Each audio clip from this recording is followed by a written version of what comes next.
Hello, and welcome to the 2020 Hunger Free Community Summit.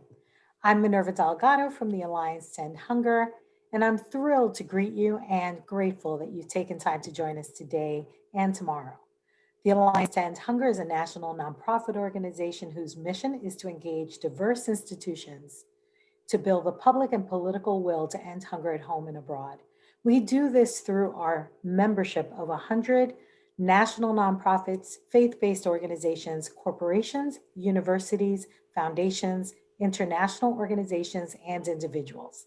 In the US, we carry out this mission through our advocacy work, our strategic partnerships, and through convening the Hunger Free Communities Network, or HFC network. This network is comprised of 77 anti hunger coalitions and organizations in 33 states. These hunger free community coalitions bring together multi sector stakeholders to unite behind a common vision to end hunger in their communities.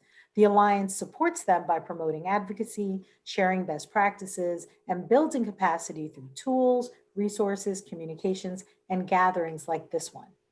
This annual summit is meant to explore the state of hunger in the US while highlighting what works with our Alliance members, partners, Hunger Free Communities Network, as well as always asking the question, what's next in our quest to end hunger? Normally, we would be meeting in person, but these are not normal times, so we've adapted to this virtual environment.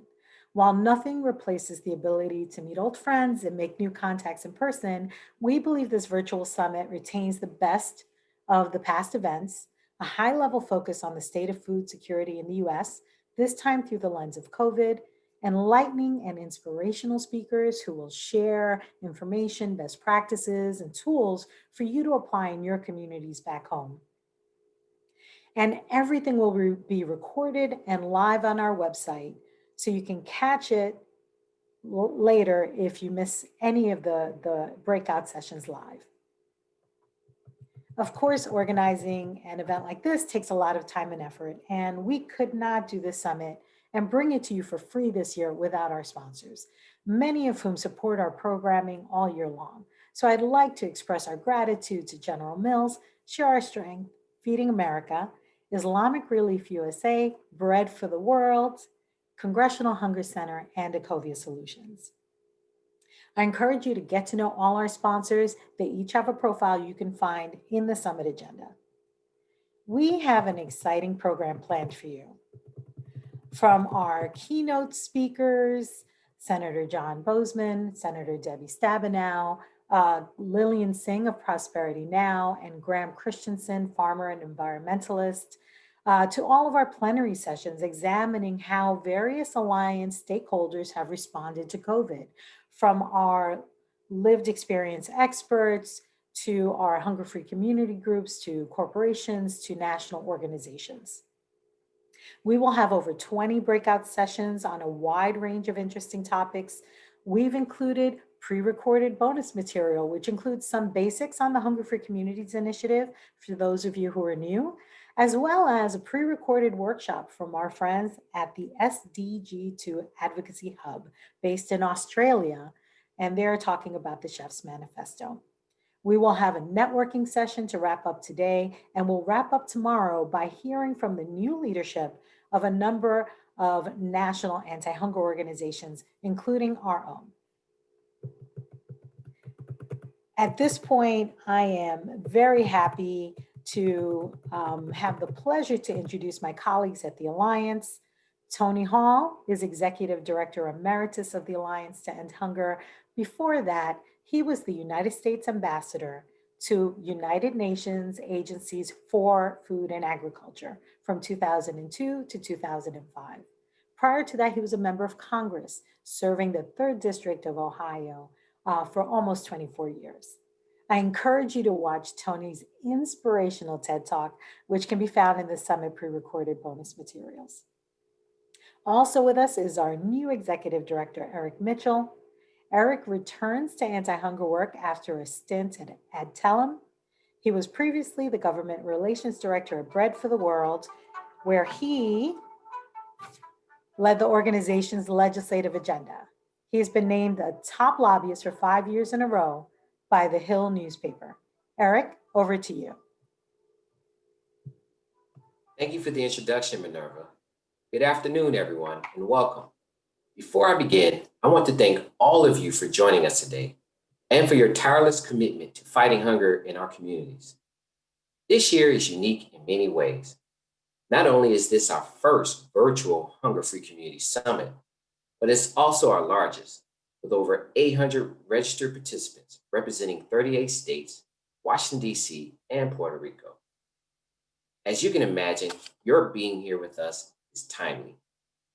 COVID-19 has exposed the fragility of our food system and has ravaged millions of lives in our country, both directly, with close to 11 million Americans infected by the virus, and indirectly, as the connection between a global pandemic and hunger has revealed itself in many ways. Food insecurity in the United States has almost doubled since the last year.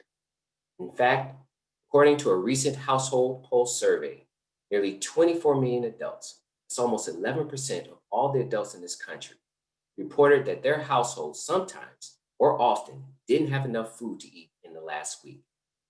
Even more troubling, many of those impacted by COVID are more likely to be working in high-risk frontline jobs and are also more likely to be negatively impacted by the economic consequences of this pandemic. COVID-19 has also exposed the injustices within our food system, disproportionately impacting communities of color, as Black and Latino households twice as likely to report being food insecure as white households. That's why your being here is more important now than ever. Over the next 2 days, you will hear from community leaders, business partners, activists, policy experts, and from each other on what can be done to not only address food insecurity due to COVID, but what can we do as a collective community to create a sustainable path that truly ends hunger in the United States. I guarantee that you're going to leave this summit with a wealth of information, energy, and a renewed sense of purpose. And you'll be invited to join us and our national partners to ensure that programs like school meals, SNAP, and WIC are not only protected, but are modernized and expanded so that struggling families have greater access to life-saving food at this critical time.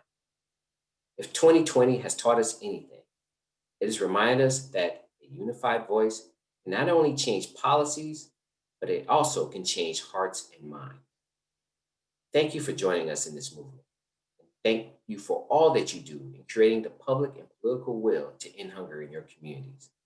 I now have the distinct pleasure of turning it over to a longtime champion in the anti-hunger movement, former Congressman and Ambassador Tony Hall.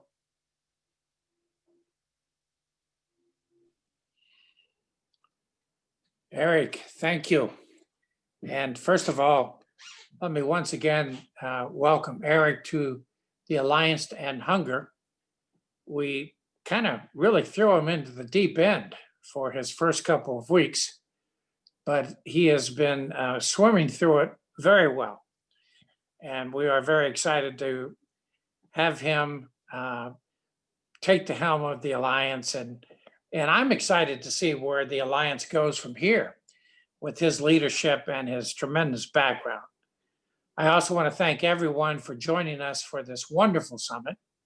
While I am currently taking this virtual podium as the Executive Director Emeritus of the Alliance to End Hunger, I'm also proud to be here as a founder of the Hunger-Free community in Dayton, Ohio. And we'll talk a little bit about that tomorrow. And I'm excited about what we're doing in Dayton with Hunger-Free community there. The insights and the innovations that are presented at Hunger-Free Community Summits are so very valuable. And I'm looking forward to the next couple days. I now have the special privilege of introducing Senator John Boozman. He's the senior United States Senator from Arkansas. Senator Boozman is a co-chairman of the Senate Hunger Caucus. He's also a member of the Senate Agriculture Committee, where he serves on the multiple subcommittees. He chairs the subcommittee on commodities, risk management, and trade. Most importantly, though, he is a champion for hungry people. And he's a dear friend to me. And not only is he a good senator, but he's a good man. And Senator, thank you for joining us today. Senator Boozman.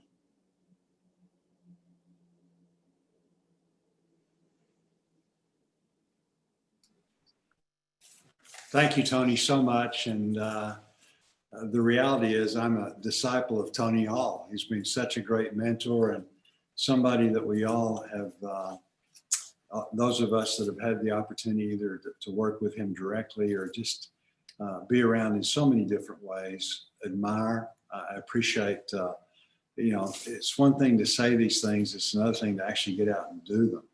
And nobody's worked harder than Tony. Nobody's more respected in this field. And so thank you for your friendship and really look forward to working with you in the future and as we go forward. I just want to visit with you for a few minutes. First of all, I want to thank all of you. As I said earlier, there's lots of people that talk about the problem of food insecurity, hunger, not only in this country, but throughout the world. But it's another thing to step up and actually do something about it. And nobody does a better job than you all. So give yourselves a huge pat on the back. I've got to give a shout out to my friends and the people that are doing such a great job in Arkansas. Can't list them all. Like I say, they're just too numerous, and that's a good thing. Kathy Webb, though, is a person that comes to mind that has really just done a great job, and we really do appreciate it. Yeah, the thing about this, Tony mentioned, that I'm a co-chair of the Hunger Caucus. I am, and I work with I'm a Republican, but I work with my Democratic colleagues. And the nice thing is that there is such a tremendous bipartisan approach to this, which is so very important. Lots of strange bedfellows. You've got people that are very, very conservative, people that are very, very liberal, all in between. But they realize that this is an obligation that we have in helping our fellow man, both overseas and in our country. And certainly, sadly, we do have a number of people in our country that are food insecure. The good news is that we are able to provide a lot of relief from a federal level, a lot of relief at the state level, and then, so importantly, the people that really step in and make all of that work are you all. So again, thank you so much for your efforts in that regard. COVID has really, we had problems going into this, although we had a 50-year high economy. In a matter of a month, we went down to an economy that was at a 75-year low. The entire economy of the country had virtually ground to a standstill, not only here, but worldwide. That had never happened before. In a matter of a couple of weeks, I used to be on the school board, and when we decide whether or not we were going to build a school, or this was true in private business, you'd meet, you'd have a series of meetings, go on for several months, maybe a year, and you finally decide what you were going to do based on demographics and all of those kind of things. Literally in the space of a couple of weeks, we were able to come together as a Congress and pass bills totaling about over $3 trillion, which is an unimaginable amount of money, and providing relief to hospitals, again, food insecurity, our schools, the equipment that we needed, fighting the vaccine battle, getting a vaccine, getting treatment, which we can be so proud of. The vaccine has moved forward at an unprecedented level. And again, that's just due to everybody working together. But we didn't have a dissenting vote in the Senate as we passed this tremendous amount of money in a very short time. The reason it was a short time was this wasn't a stimulus package or whatever. This was an existence package for so many. And overall, it's worked really well. During the course of the pandemic, things have been exacerbated. I've visited with a number of our food banks, making sure that they're getting what they need. USDA has stepped up, and we've had some hiccups, but overall, I think that's gone pretty well. We're continuing to monitor that. We're continuing to get the resources out that we need. Also, I visited with a number of schools, many of our individuals that work so hard providing the meals at school. And they've had to literally deal with things they never dealt with before. 1 minute everything's fine, the next minute they've got the school shut down. Economically, that caused some problems because they get paid based on the meals that they serve. Well, all of a sudden they're not serving meals, and yet their overhead continues. So we were able to provide a bunch of waivers. One thing I'm going to need your help with, and we'll get Tony to lead the charge on this. In Congress, we provided a lot of waivers that we need to continue, and the ability to, the non-congregate feeding and all of these kind of things. This has to do not only with the school, but very importantly, transitioning into the summer, making sure that we've got a smooth transition. As you all know better than anybody, for so many young people, the breakfast that they receive at school, the lunch, the after-school snack, this is the predominant nutrition that they're going to get. So that works great during the school year, but we want a seamless transition. So myself and Senator Leahy, a good friend, worked together to introduce a bill that would provide a lot of flexibility. Sadly, so many of the rules that you have to deal with, our schools have to deal with, the institutions that work in this area, those rules go back to the 1960s, and they're a one-size-fits-all. And certainly the challenges of a Chicago or a Little Rock or a Manhattan are very different than a rural area of our states. Rural Arkansas and rural, again, the vast majority of our country actually is in a rural setting. So we want to make sure that we provide flexibility. We've been able to pass a number of waivers in that regard. I'm going to be working with you all through my position on agriculture and on appropriations so that we work hard to maintain a number of those rules as we go forward. The virus has created so much hardship, and there's been so much tragedy that's come out of it. Hopefully, though, there'll be some things that we've discovered that that have been really helpful, that we'll be able to continue forward. Broadband would be one of those. It's really highlighted the importance of broadband in our telework, telemedicine, all of those kind of things, teleeducation. Sadly, for so much of the country, particularly our rural areas, it's simply very limited. So those are things we're working on. We spend a lot of money. We're going to spend a lot of money in the future. Right now, we're in a situation where we've regrouped after the election. I don't really see a COVID package coming together until after the first of the year. And I think at that point, again, we'll evaluate what our schools need, what our small business, medium-sized businesses that have been so impacted and caused so much damage from the economy. Certainly, things that come to mind would be the restaurant industry, our hotel industry, service industry, things like the venues, first to close, last to probably be able to reopen, the people that make a living, with concerts, things like that. The list just goes on and on. So, like I said, I think we'll come together and provide more relief. Certainly, schools will be in that mix, making sure, and I'll be visiting with many of you as the time goes on, have already, but continuing to visit, getting the input from you, the people on the ground, as we decide on policy, decide on funding, to make sure that you've got the resources that you need to do the great job. I understand that the need that we're having right now really is unprecedented in modern days. And you all have done a tremendous job in regard to how you can be helpful in passing legislation. Nobody did a better job of this than Tony when he was in Congress, but even Tony couldn't do it alone. In fact, he couldn't do it even with a group. You I'm one of the tip of the spears. Tony was when he was here he was the spear. He did such a tremendous job. But a lot of us are working on these issues, but it simply doesn't work unless we have the grassroots involved. And you all have done a great job of that in the past. You can do that by contacting your local, and I'm really talking at every level of government.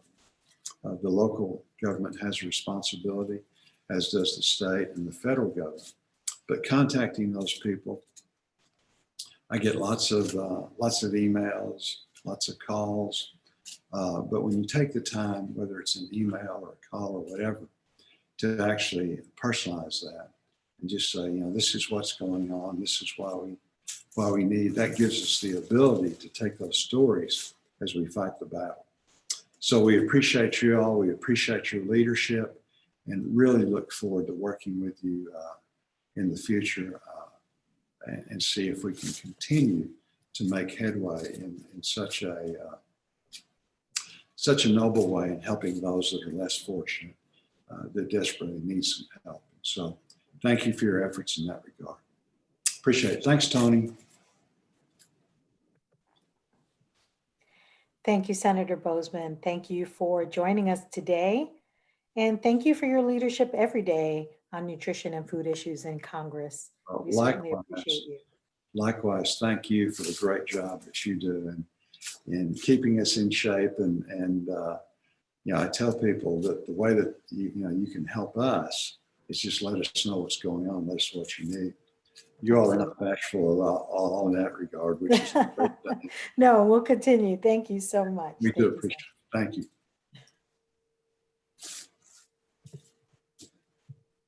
So I would like to now introduce our next keynote speaker. It is my pleasure to introduce Lillian Singh. Lillian is the Vice President of Programs and Racial Wealth Equity at Prosperity Now, where she provides leadership and vision on a portfolio of grants and contracts focusing on racial wealth equity and financial security. Lillian joined Prosperity Now from NAACP, where she launched the Financial Freedom Center in DC and managed the Financial Freedom Campaign. In 2018, she was named top 10 under 50 executive leader by Diversity MBA magazine. Her commentary on issues of racial wealth equity have appeared in Ebony, Fast Company, Yahoo Finance, among others. Lillian will be addressing examining the impact of structural racism on food insecurity and hunger. Welcome, Lillian. I'm going to go ahead and turn on your, share your slides. Thank you so much, Minerva.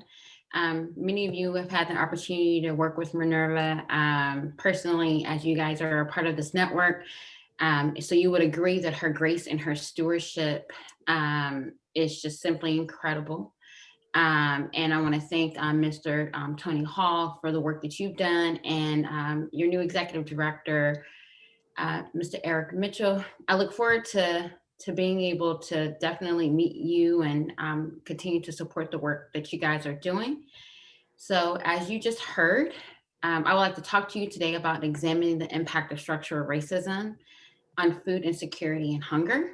But before I do that, all these big old bios, et cetera, honestly, when I hear introductions like that, and thank you, Minerva, for reading it right from the website, they make people, sound like superheroes and sound like they are just super special. So I just would like to actually first starting to offer a different introduction for myself and shine a light on the equity on-ramp that transformed the economic direction of my own life.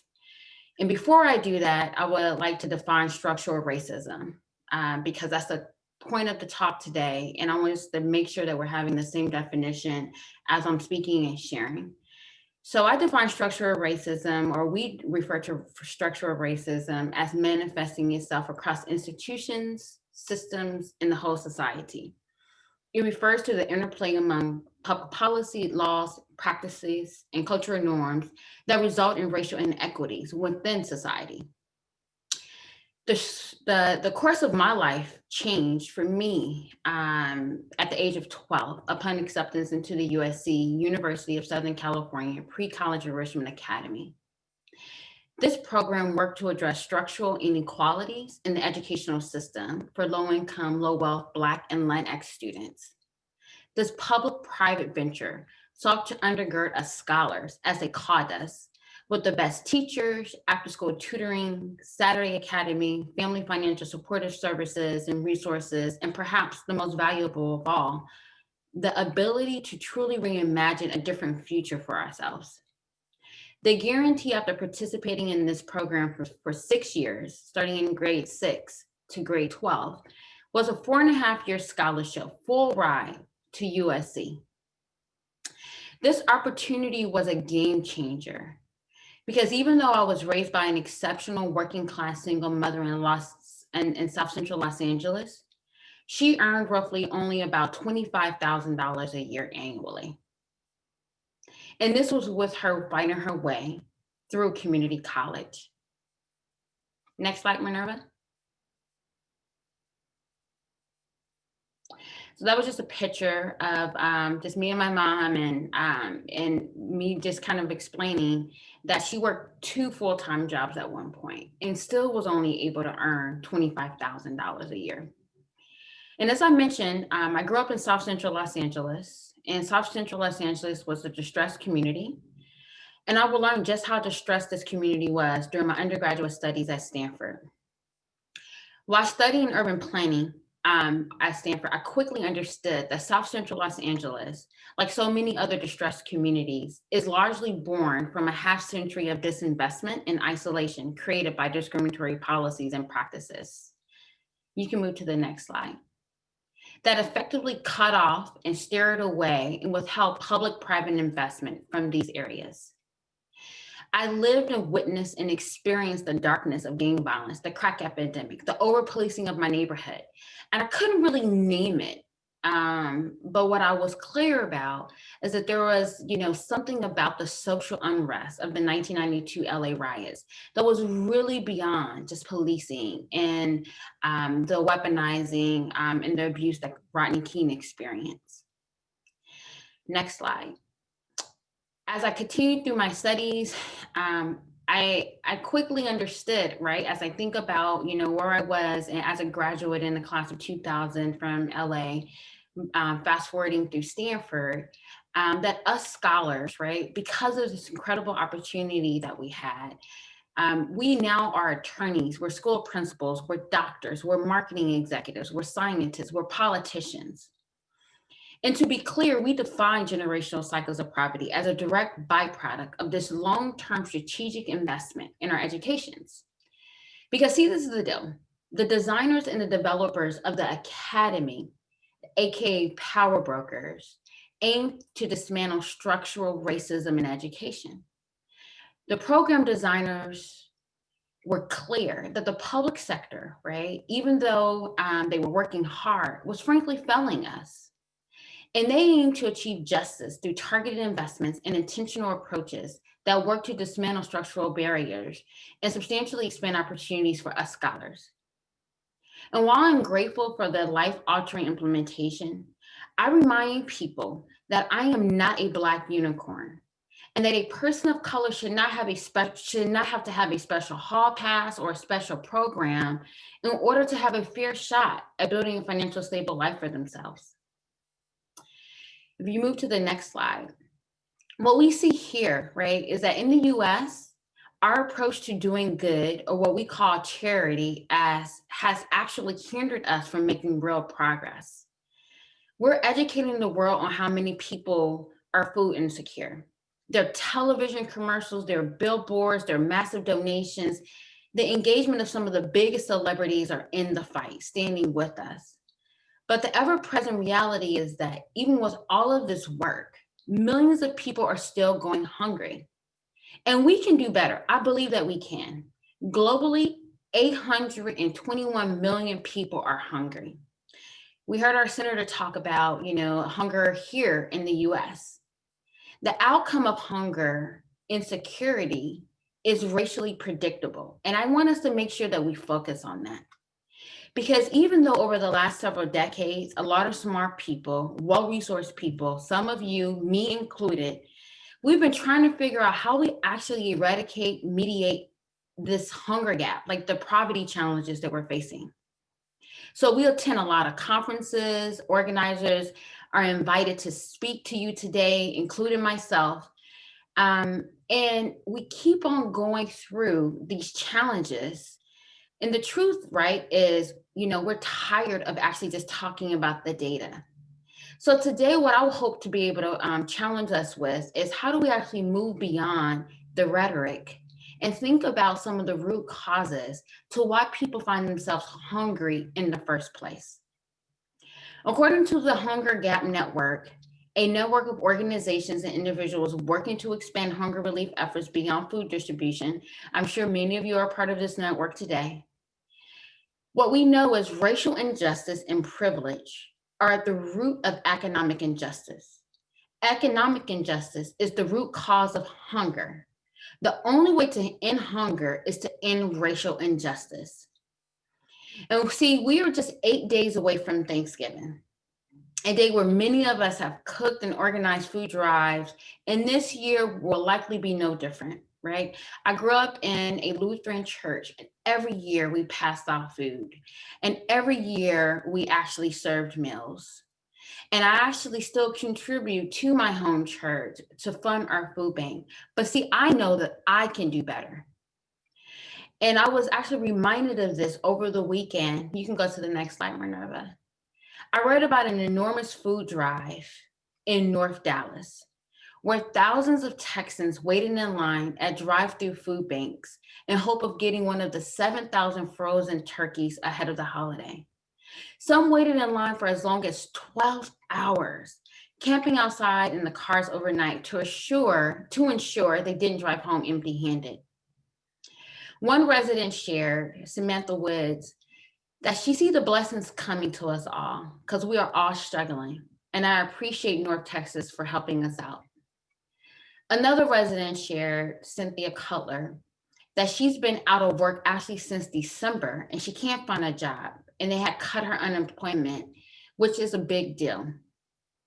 The organizers of the food drive said that they were able to give out about 25,000 people food. And giving out food, I want to just decree, again, I'm a part of this process as well. Giving out food is no doubt a noble deed. Being a part of the donation drives is amazing. But the question, right, that I'm challenged with in this moment, and that we should all be challenged with is, giving out food, does it actually address the root cause of why the food was needed in the first place for our friends like Samantha and Cynthia? Next slide.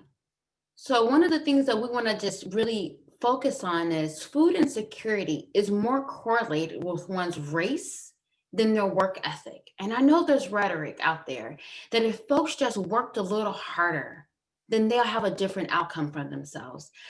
And I'm hoping that today what we can talk about is a different framework. And I believe that it's time for us to actually wake up to the ugly but yet uncomfortable reality of the policies and practices that actually sustain racial disparities and the race of household food insecurity. And to make matters worse, much of the framing, as I've mentioned, around economic disparity and insecurity is focused on individual choice, that somehow people choose to be food insecure, that somehow people choose poverty over prosperity. This framing is wrong because I believe that it's more accurate to say that economic circumstance constrains choice itself, leaving people, and usually people of color, with fewer options to turn to. Racial economic inequality is deeply embedded throughout the United States and is so prevalent that it's almost a universal phenomenon in every single city. The work that I do at the Racial Wealth Divide Initiative at Prosperity Now, we're in 11 states and 16 cities. And the truth remains that the fight for economic equity is often felt like a zero-sum game, rather than the success of one racial group often predicting the progress for others. The economic inequality crisis is similar in every single city.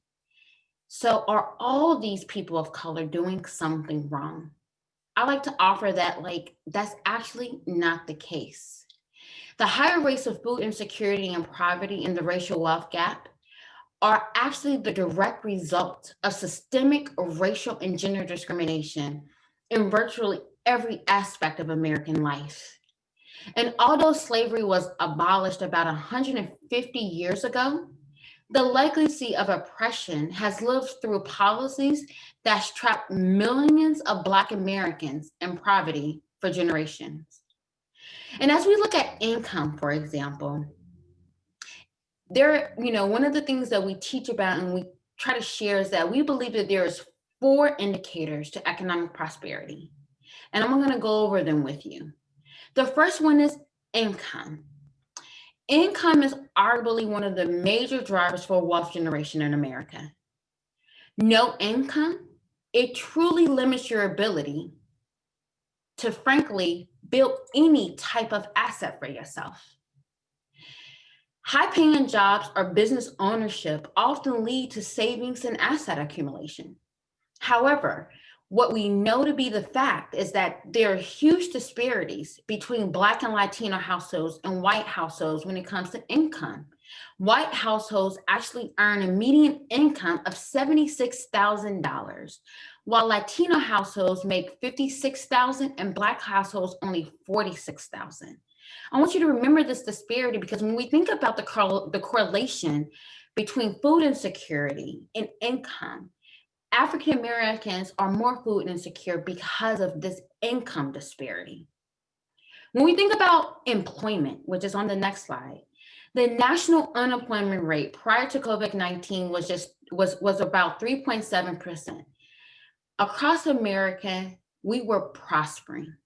But currently, right, what we are seeing is that the overall unemployment rate is about 6.9%, which is substantially higher. As of October, the Black unemployment rate was nearly 11%, and the Latino unemployment rate was nearly 8%, compared to 6% for whites. I want you to remember that disparity, because when we think about the real unemployment rate, right? Even though we know that a lot of folks are not down counting right now due to unemployed or just frankly people not reporting their employment status, we know that even more people, nearly 12%, are actually not participating in our current workforce. When we think about another indicator for economic prosperity, or another indicator that would actually prevent one, presumably, from being food insecure, we talk about education. Nationally, about 25% of whites have a bachelor's degree, right? We tend to correlate education with income. So when we do that, we have to remember the starting point, right? So with 15% of Blacks and only 12% of Latinos having bachelor degrees, one would think that a lot more Blacks and Latinos should be prospering. But this is the truth. What we know is that education is not the great equalizer when it comes to building wealth over generations. And this has a lot to do with the starting points for Black and Latino students and their inability to actually have an inheritance that allows them to graduate from college debt-free. So they may actually enter the workforce with a bachelor's degree, but they are oftentimes strapped by student loan debt. And in fact, what we know by the data, because of employment discrimination, Black college-educated households have less wealth than white families with only a high school diploma. So education, though touted and though it worked for me, it is not the great equalizer for all racial groups. I want to share another indicator when we think about prosperity in America, and that indicator is rooted in home ownership. As people of color has historically been excluded from building wealth and owning a home. I'll speak for myself. My grandmother had 9 children, and I am one of very few homeowners in my entire family. And I will actually offer that to a correlation of the national home ownership rates across the country. When we look at Black home ownership rates, the mortgage denial rate is about 12% compared to about 6% for all other races.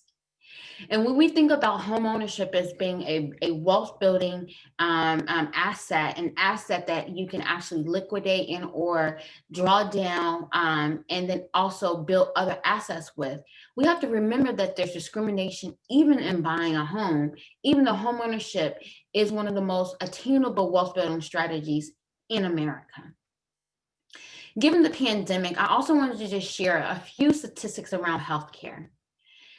Since Black Americans are shut out from the same job opportunities, they have had less access to quality, affordable health care. You can move to the next slide. For example, as of 2018, 7.5% of white people were uninsured compared to 11.5%. I know that the data is still coming back to us about how this crisis has impacted communities of color. But what we know is that the crisis has undeniably impacted and disproportionately impacted communities of color and people of color differently. And I just want to lay out that that's because the starting points have been dramatically different for people of color prior to the pandemic. And another indicator that I want to share is around mass incarceration. This is a huge one, and I know that we've heard a lot about, the social unrest, et cetera, in America over the since March, since our crisis in Minneapolis that not only shook America, but the entire world. But I wanted to draw attention to mass incarceration and in the idea that mass incarceration increases the risk of hunger and food insecurity, particularly for African Americans and other communities of color.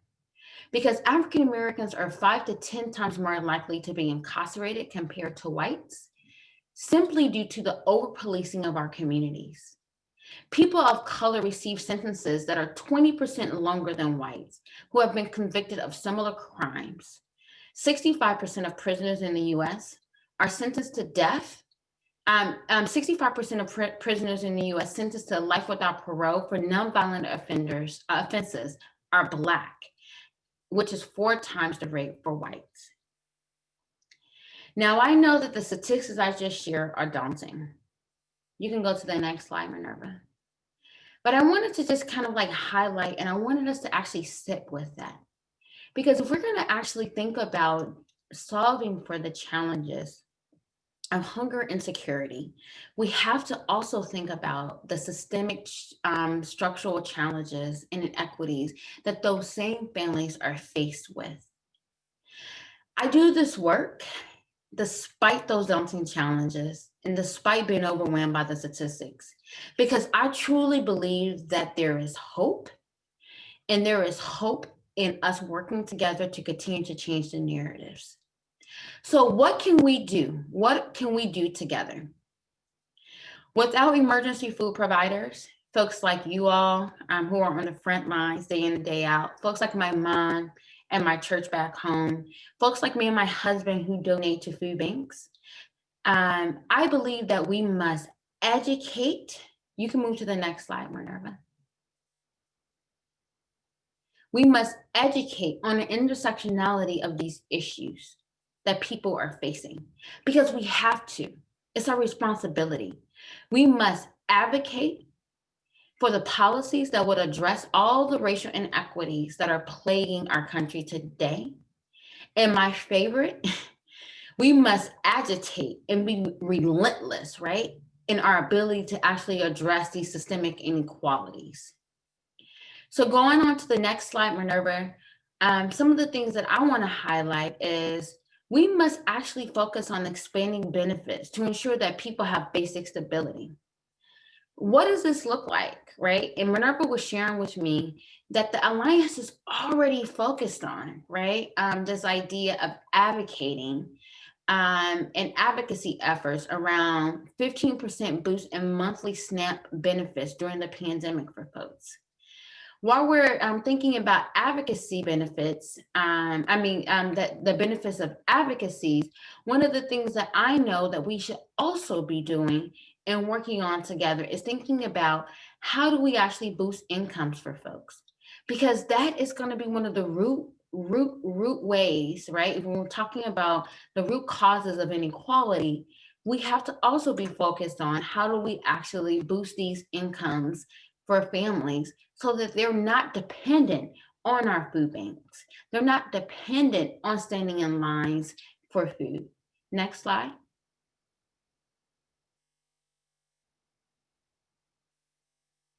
And if we're going to actually advance policies to change these outcomes, we must also focus on closing the racial wealth divide. And some of the policies that we are supporting right now are policies such as baby bonds that support long-term financial security and wealth starting at birth.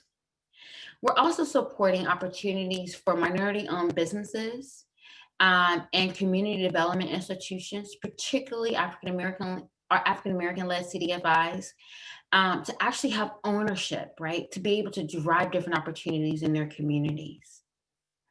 And one of the things that I wanted to also just share is we think that it's important that we focus on ending the criminalization of poverty, which has disproportionately impacted people of color.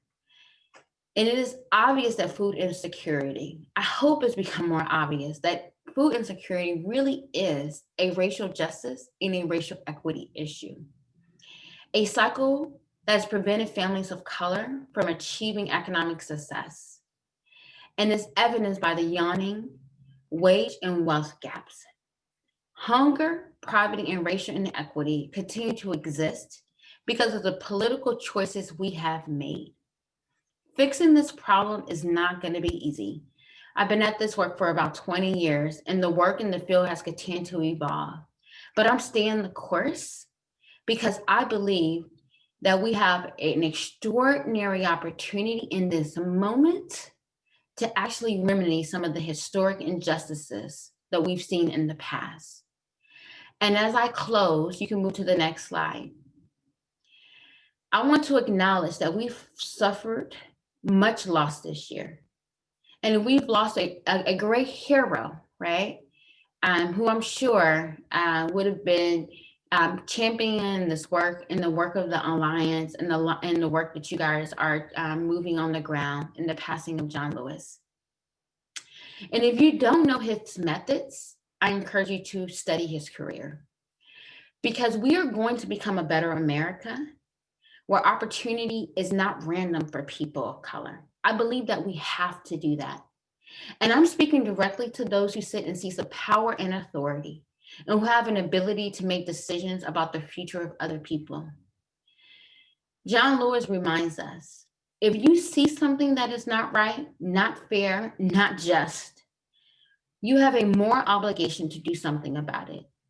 And together, I believe that we can confront the systematic racism strategies, right? Because I believe that there are strategies that has permeated our society together. If we actually continue to partner together. And I want to close by saying this on the last slide before I answer some questions if there's time. I know that many of you have asked candidates who ran for office, right, as a part of the Vote to End Hunger campaign through the Alliance, what will you do to end hunger, alleviate poverty, and create opportunities in the US and worldwide? We asked our candidates, right, who we voted for in this past election cycle. So now I'm asking you the same question. What will you commit to doing to end hunger, alleviate poverty, and create opportunities, given that you now understand, hopefully fuller, that this issue is complex and is really beyond some of the work that we've been doing together in the Alliance. Thank you so much for the opportunity to join you today. And Minerva, if there is time for questions, I can certainly respond to some of them. Hi, Lillian, this is Sam here. You have a couple of thanks happening in the window in the chat for your presentation. I wanted to highlight that Amber Lane called out the impacts on Indigenous communities and disabled communities. And I was wondering if you could speak to that at all. Yeah, thank you, Amber. I appreciate that. So the Indigenous communities, absolutely. One of the things that is real is that there's not enough data collected. And I want to also name the Asian American community as well.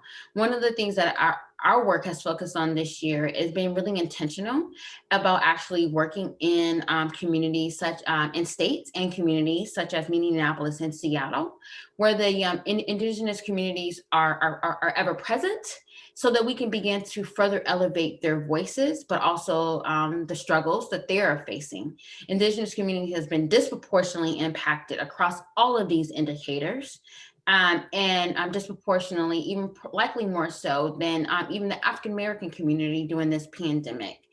I wish I could share more data about how the Asian American populations in America are being impacted, but currently, and National Capacity is one of our partners that we work with, and we're advocating for a segmentation so that we can actually begin to actually share that story.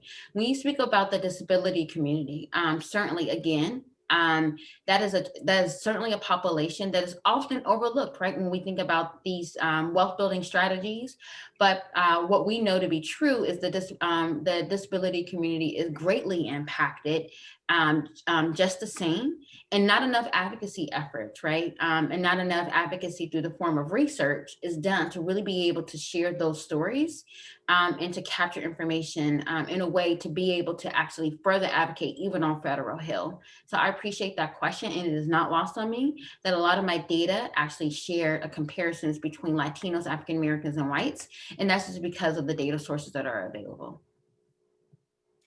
Thank you, Lillian, for that powerful, powerful presentation. And thank you for your charge to us. I'm actually going to put that question in our community board so that attendees can keep the thoughts and the conversation flowing. For the attendees, please note that we have a number of sessions on racial equity that will give you very specific policies and tools to use in your day-to-day work. And we at the Alliance are committed to continuing the work and the partnership with Prosperity Now. So thank you again, Lillian. Really appreciate your